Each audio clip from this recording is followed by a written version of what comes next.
Hello everyone, welcome you all in the second part of the PGT previous year question paper 2009। तो यहाँ पे हम question start करने वाले हैं क्वेश्चन नंबर 41 से 40 तक के क्वेश्चंस प्रीवियस वीडियो में हैं, आप वहाँ पे जाके देख सकते हैं। लिंक आपको डिस्क्रिप्शन बॉक्स में मिल जाएगी। तो 41 क्वेश्चन से स्टार्ट करते हैं। The function of decision making is of, जो डिसीजन मेकिंग का फंक्शन होता है वो कौन से लेवल पे किया जाता है, लोअर मैनेजमेंट पे, मिडिल मैनेजमेंट पे, टॉप मैनेजमेंट पे या ऑल लेवल्स ऑफ मैनेजमेंट। तो थोड़ा बहुत डिसीजन मेकिंग हर लेवल पे होता है। अगर आपके पास ऑप्शन मिल रहा है ऑल लेवल्स तो यही करेक्ट होगा। अगर आपको ये ऑप्शन नहीं है तो आप टॉप मैनेजमेंट पे टिक करेंगे, तो option 4 is correct. Next question है, if debentures of 1000 purchased for rupees 980 by the company, the difference of rupees 20 will be assumed to be। तो अगर कंपनी ने डिबेंचर्स को 980 में परचेज किया है जो कि थे 1000 के, तो ये जो 20 का डिफरेंस है ये किस में जाएगा? तो ये होगा profit on redemption of debenture, option 1 correct होगा।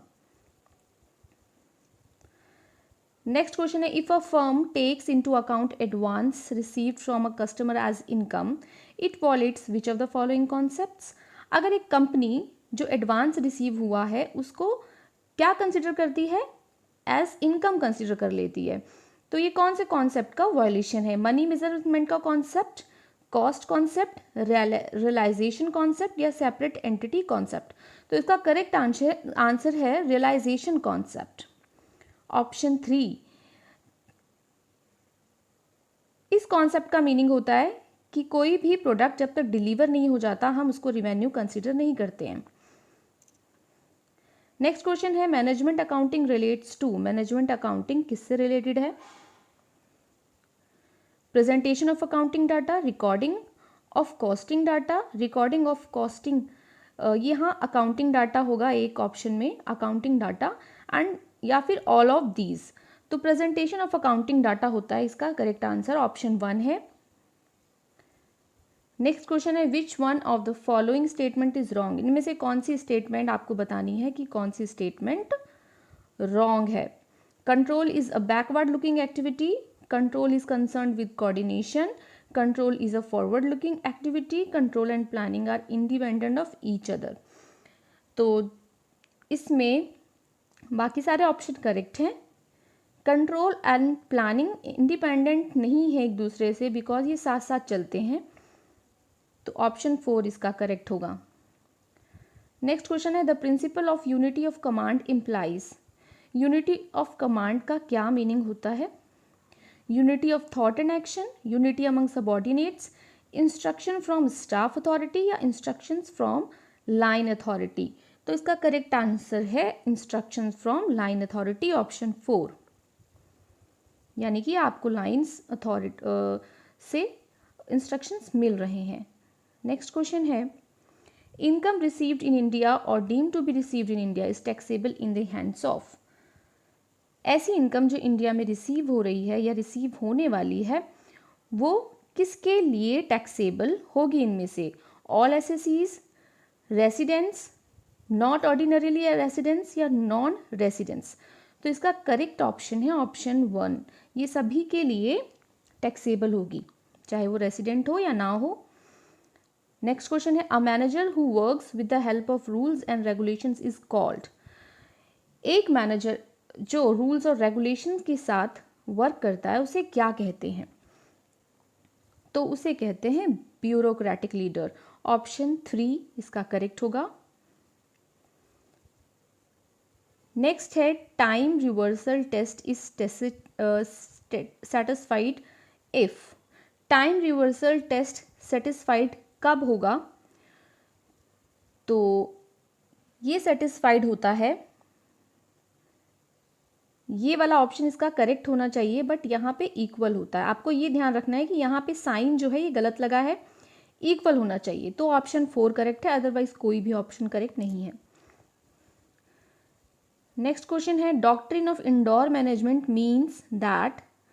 डॉक्ट्रिन ऑफ इंडोर मैनेजमेंट का क्या मीनिंग होता है? The directors of a company must manage the affairs of the company after seeking the approval of share holders, या फिर the directors are completely free to run the internal administration the way they like, या the outsiders should not interfere in the internal affairs of the company, या the outsiders dealing with the company are entitled to assume that all formalities required by the article of association have been duly complied with by the company। तो इसका जो correct option है वो है option 4। जो outsider होते हैं वो अज्यूम करके चलते हैं कि कंपनी अपनी जो भी फॉर्मेलिटीज़ है आर्टिकल ऑफ एसोसिएशन में जो भी मैंशनड है उसके अकॉर्डिंग काम कर रही है। नेक्स्ट क्वेश्चन है planning in a business is not. अब इसमें से बताना है कि प्लानिंग क्या नहीं है। एक प्री एक्शन स्टेज फंक्शन नहीं है, या टॉप मैनेजमेंट फंक्शन नहीं है, या कंटिन्यूस प्रोसेस नहीं है, या इंटेलेक्चुअल प्रोसेस नहीं है। तो ये इंटेलेक्चुअल प्रोसेस तो है ही, कंटिन्यूस प्रोसेस भी होता है, टॉप मैनेजमेंट फंक्शन भी होता है। फर्स्ट ऑप्शन है प्री एक्शन स्टेज फंक्शन। ज़रूरी नहीं है कि ये एक्शन से पहले ही किया जा रहा है। प्लानिंग तो कंटिन्यूस प्रोसेस है, तो ये ऑल टाइम रनिंग रहती है, ये चलती रहती है, इसलिए इसका जो ऑप्शन सही है वो है ऑप्शन 1। नेक्स्ट क्वेश्चन है which one of the following is the control function of management. इसमें से कौन सा कंट्रोल का फंक्शन है? Budgetary control, cost control, financial control, या ऑल ऑफ दिस। तो ये सारे ही हैं, तो ऑप्शन 4 इसका करेक्ट होगा। नेक्स्ट क्वेश्चन देख लेते हैं। Loan on mortgage is shown in. ऐसे लोन जो मॉर्टगेज पे लिए जाते हैं उसको कहाँ पे शो किया जाता है?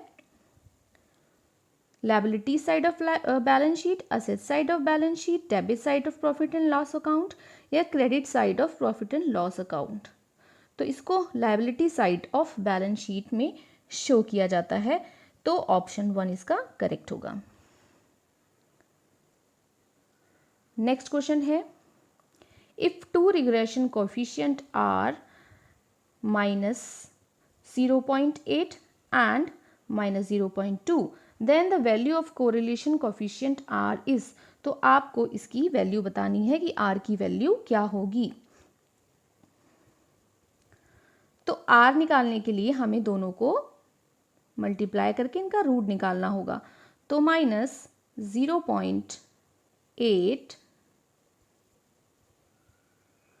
इंटू 0.2। तो जब हम इसको मल्टीप्लाई करेंगे तो यहाँ आएगा रूट 0.16। अब 0.16 है, तो जब हम इसका रूट से इसको हम बाहर निकालेंगे तो ये आएगा ±0.4। क्योंकि दोनों ही वैल्यूज़ माइनस में हैं तो हम माइनस वाला साइन लेंगे, तो -0.4 ऑप्शन 1 इसका करेक्ट होगा। नेक्स्ट क्वेश्चन है advance payment of income tax is shown in. अगर हम इनकम टैक्स की एडवांस में पेमेंट कर देते हैं तो इसको कहाँ पे शो किया जाएगा? Debit side profit and loss account की, असेट साइड की बैलेंस शीट के असेट साइड में, या बैलेंस शीट की लायबिलिटी साइड में, या credit side of profit and loss account. तो जब भी हम कोई चीज़ का एडवांस पेमेंट करते हैं तो हम उसको एज असेट्स ट्रीट करते हैं, तो ये ऑप्शन 2 इसके लिए करेक्ट होगा, asset side of balance sheet. Next question है income tax is levied on those individuals. Income tax किस पे लेवी होता है? Whose income is less individual limit any previous year. ऐसी इनकम जो लिमिट से कम है? नहीं। Whose income is more than exempted limit in any previous year. Exempted limit से ज़्यादा है तो तभी तभी उस पर टैक्स लगता है। Whose income is up to, ये तो कंडीशंस चेंज होती रहती हैं, या इनमें से नन ऑफ दीज। तो ऑप्शन इसका 2 करेक्ट है।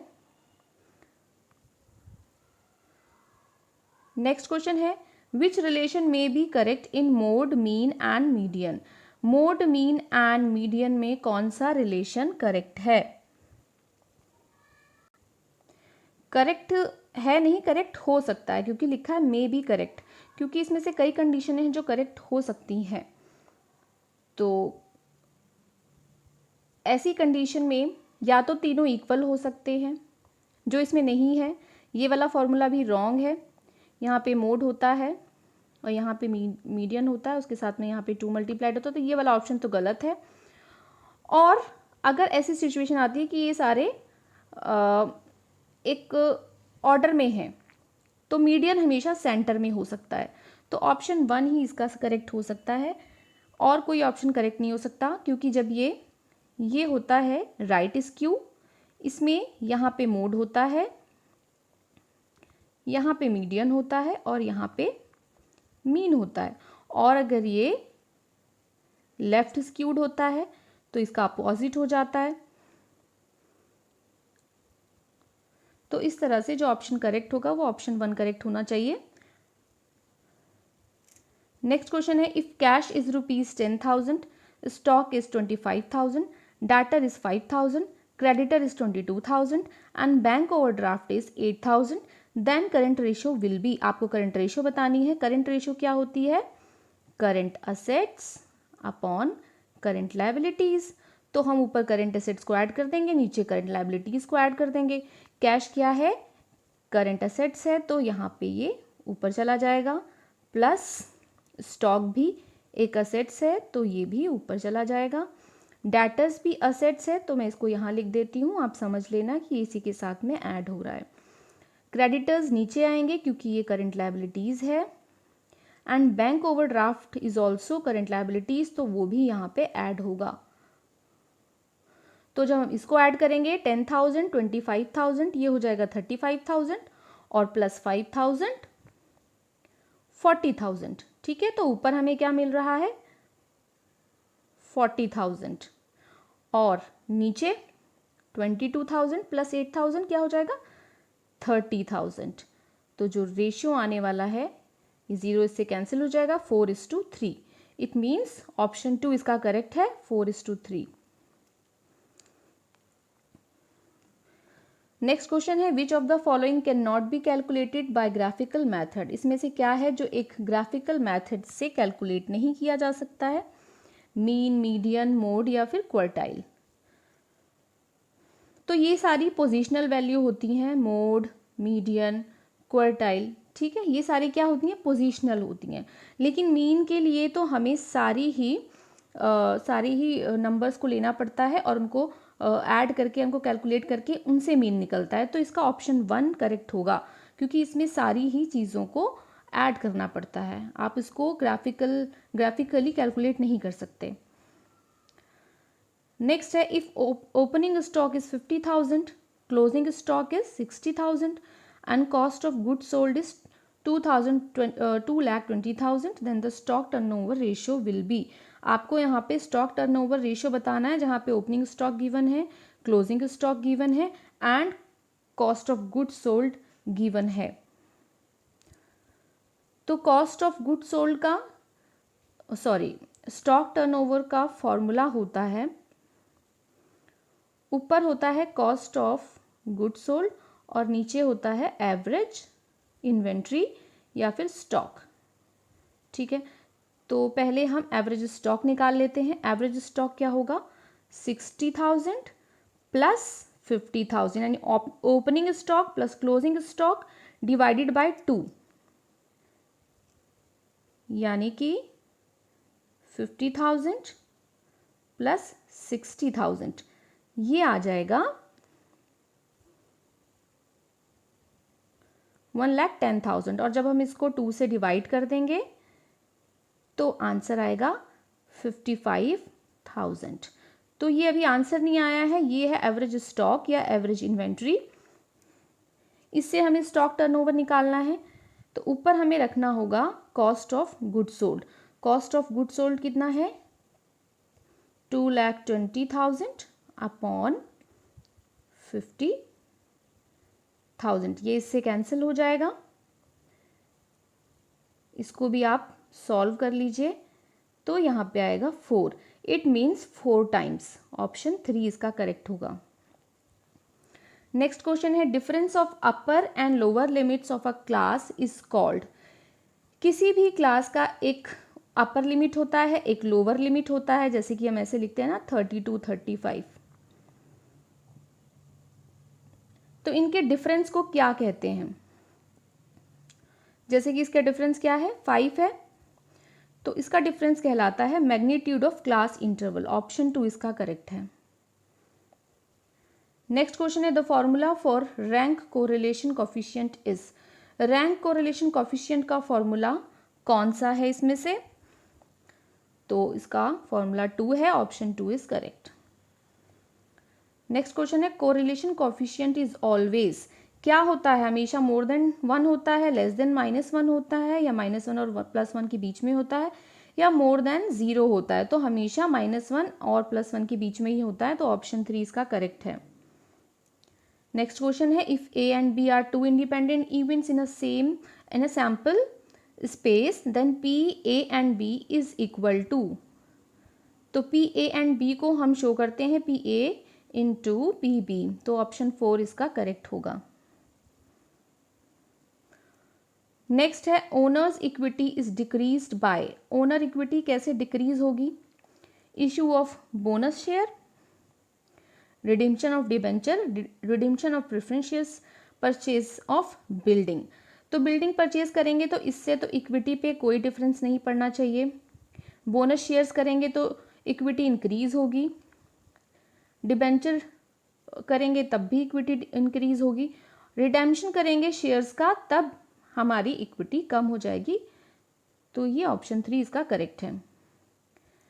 नेक्स्ट है income and expenditure account of a school will be debited with. इसमें से किस में income and expenditure account debit किया जाएगा? ट्यूशन फीस से। ट्यूशन फीस तो क्या होगी? एक इनकम है, क्योंकि अगर ये स्कूल में ट्यूशन फीस मिल रही है तो ये एक इनकम है, तो ये क्रेडिट होगी। Annual prize given out of prize fund, या फिर cost of maps on geography, fines realised from students. तो ये तो आउट ऑफ फंड है, ये कॉस्ट है ज्योग्राफी मैप्स का, और फाइन्स रियलाइज्ड है तो ये भी इनकम है। तो ऑप्शन 3 इसका करेक्ट होगा क्योंकि ये कॉस्ट है। नेक्स्ट क्वेश्चन है in which of the following methods of depreciation the assets account appears of its original cost throughout its life. इसमें से कौन सा डेप्रिसिएशन का मेथड है जिसमें जो कॉस्ट है असेट्स की वो हमेशा throughout the life same ही रहती है, उस पर कोई असर नहीं होता है? एनुटी मेथड है, रिवैल्यूएशन मेथड है, डेप्रिसिएशन फंड मेथड है, या वर्किंग आवर रेट मेथड है? तो ये डेप्रिसिएशन फंड मेथड है, क्योंकि जो भी डेप्रिसिएशन लगता है वो फंड में चला जाता है। ऑप्शन 3 इसका करेक्ट है। उसमें जो असेट्स शो की जाती है बैलेंस शीट में वो ऑलवेज सेम रहती है। नेक्स्ट क्वेश्चन है A and B are sharing profit in the ratio 3:1 in a firm. तो A and B profit share कर रहे हैं 3:1 में। सी ज्वाइन करता है and taking 1/3 share, the new profit sharing ratio is. तो आपको बताना है कि न्यू शेयरिंग रेशियो क्या होगा। तो सी का तो क्लियर है कि 1/3 ले रहा है। हम बाकियों का देख लेते हैं। तो 1/3 ले रहा है तो रिमेनिंग कितना होगा? रिमेनिंग होगा 2/3। तो 2/3 में ए का शेयर क्या होगा? 3/4। यहाँ पे क्या आ रहा है? 3, और जब दोनों को ऐड करेंगे तो 4, तो होगा 3/4। 3 से 3 कैंसिल और 2 जा 4, तो आंसर आएगा 1/2। यानी ए का शेयर क्या है? 1/2। अब बी का शेयर देख लेते हैं। रिमेनिंग पार्ट था 2/3, इसका उसको मिलेगा 1/4। ये कैंसिल हो जाएगा और यहाँ पे आएगा 1/6। ए का आया 1/2, बी का आया 1/6। तो रेशो क्या होना चाहिए? 1/2, 1/6, और सी का कितना पार्ट है? सी का है 1/3। तो यहाँ पे इनको इक्वल करने के लिए हमें इसको 3 से मल्टीप्लाई करना पड़ेगा और इसको 2 से मल्टीप्लाई करना पड़ेगा। तो नीचे सब में 6 हो जाएंगे, तो ये रेशो हो जाएगा 3:1:2। इट मीन्स ऑप्शन 2 इसका करेक्ट है। नेक्स्ट क्वेश्चन है which of the following ratio is are used for measuring profitability of a business. इनमें से कौन कौन से रेशियो हैं जो प्रॉफिट मेजर करने के लिए यूज किए जाते हैं।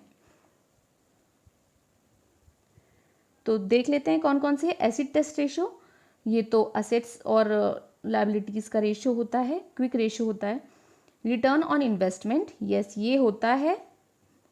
नेट प्रॉफिट ये होता है। Interest coverage ratio, inventory turnover ratio, डेप्ट इक्विटी रेशियो, ये सारे नहीं हैं। तो इसमें से सिर्फ 2 और 3 है, इट मीन्स ऑप्शन 3 करेक्ट होगा। इसी में 2 एंड 3 का ऑप्शन है। नेक्स्ट क्वेश्चन है, some of the liabilities are given as under. कुछ लायबिलिटीज दी हुई हैं, इसमें से आपको बताना है which of the above are current liabilities. आपको बताना है कौन सी करेंट लायबिलिटीज है। तो बैंक ओवरड्राफ्ट करेंट लायबिलिटीज होती हैं। डिबेंचर्स नहीं होते हैं। Loan taken from financial institution, no ये भी नहीं होता है। Outstanding wages, yes. Creditors, yes. तो इट मीन्स ये तीनों हैं 1, 4 एंड 5। तो इनमें से जो ऑप्शन दिख रहा है वो थर्ड है, तो ऑप्शन थर्ड इसका करेक्ट है। नेक्स्ट क्वेश्चन है, if preference shares are redeemed at premium. अगर प्रेफरेंस शेयर्स को प्रीमियम पे रिडीम किया गया है, then such premium may be provided out of the. तो वो प्रीमियम कहाँ से प्रोवाइड किया जाएगा? शेयर प्रीमियम और profit and loss account, share capital account, profit percent loss account या कैपिटल रिडम्पशन रिजर्व। तो किस में से पे किया जाएगा? कैपिटल रिडम्पशन रिजर्व में से। ऑप्शन 4 करेक्ट है। नेक्स्ट है, variable cost ratio is 30%। Fixed cost कितना है? 1,26,000। ब्रेक इवन पॉइंट निकालना है। तो ब्रेक इवन पॉइंट का फॉर्मूला होता है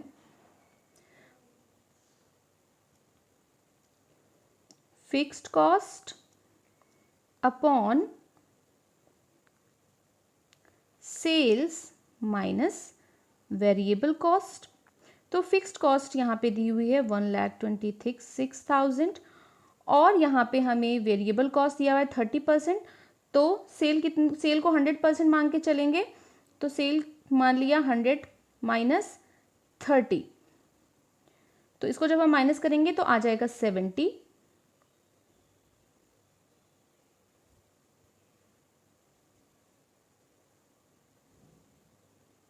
70 इंटू 100 भी होगा।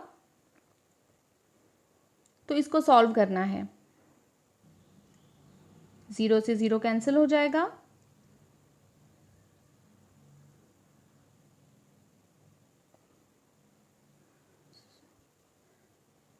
तो आंसर आएगा 1,80,000। तो ऑप्शन 1 इसका करेक्ट है।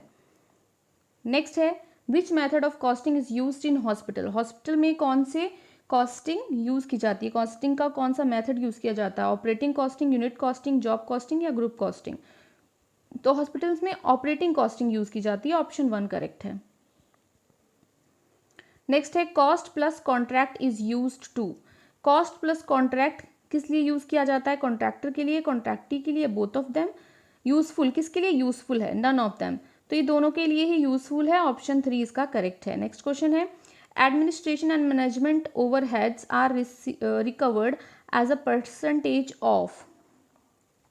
एडमिनिस्ट्रेशन मैनेजमेंट ओवरहेड्स को कैसे रिकवर किया जाता है? डायरेक्ट मटेरियल की तरह, डायरेक्ट वेजेस, प्राइम कॉस्ट या फैक्ट्री कॉस्ट?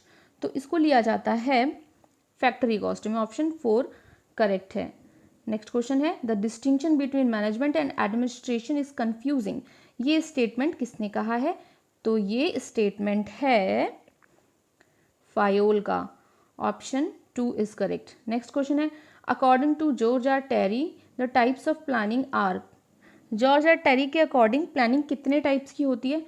तो ये 4 टाइप्स की होती है according to George R Terry. तो ऑप्शन 2 इसका करेक्ट होगा। नेक्स्ट क्वेश्चन है, in an enterprise organisation is established by. एक एंटरप्राइज में ऑर्गेनाइजेशन कौन इस्टेब्लिश करता है? बोर्ड ऑफ डायरेक्टर्स करते हैं। ऑप्शन 1 करेक्ट है। नेक्स्ट क्वेश्चन है, the theory unsuitable for higher post of organisation is. Higher post of organisation के लिए कौन सी थ्योरी अनसूटेबल है? Neo traditional theory. Option 3 correct है। नेक्स्ट क्वेश्चन देख लेते हैं, फंक्शन ऑफ स्टाफिंग इज, इसमें से स्टाफिंग के कौन कौन से फंक्शन हैं?